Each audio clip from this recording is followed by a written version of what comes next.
நாமத்துக்கு சொஸ்திரம். புதிய நாளை கூட்டிக் கொடுத்து எங்கள் தேவனுக்கு நன்றி கூறி நீங்க எல்லாரும் தேவனுக்குள்ள மன மகிழ்ச்சியா சந்தோஷமா இருப்பீங்கன்னு நான் விசுவாசிக்கிறேன். ஆண்டவராகிய கர்த்தர் இன்றைக்கு ஒரு வேத வார்த்தையினூடாக உங்களிடம் பேச சொல்லுகிறார். சங்கீதம் 119 அதிகாரம் 165 வசனம். உம்முடைய வேதத்தை நேசிக்கிறவர்களுக்கு மிகுந்த சமாதானம் உண்டு, அவர்களுக்கு இடரல் இல்லை.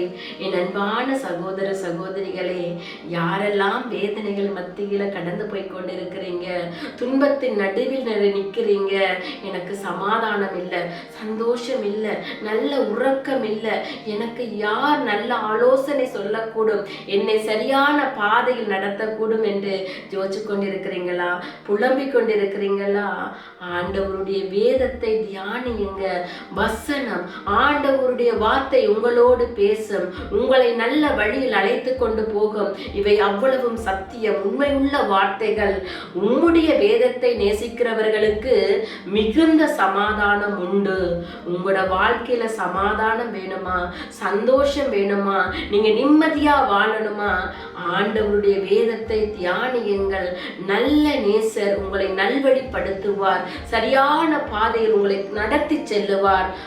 ஆண்டவருடைய சத்தியத்தை வாசிப்பவர்களுக்கு இடரல் இல்லை. உண்மையா சொல்றேன், ஆண்டவரை உண்மையா தேடுங்க, வேதத்தை தியானியுங்க. இந்த வேதத்தை விட ஒரு நல்ல ஆலோசனை சொல்ல யாராலும் முடியாது. உண்மையுள்ள தேவன் இருக்கிறார், அவர் உங்களோடு பேசுவார். அப்ப ஆண்டவரை நோக்கி ஒரு சின்ன ஜெபம் செய்வோமா? அன்பான தகப்பனே, உம்முடைய வேதத்தை தியானித்து அதற்குள் மனமகிழ்ச்சியாக வாழ எங்களுக்கு கற்றுக் கொடுங்க ஆண்டவரே. வேதத்திலிருந்து நல்ல ஆலோசனை கொடுங்க ஆண்டவரே.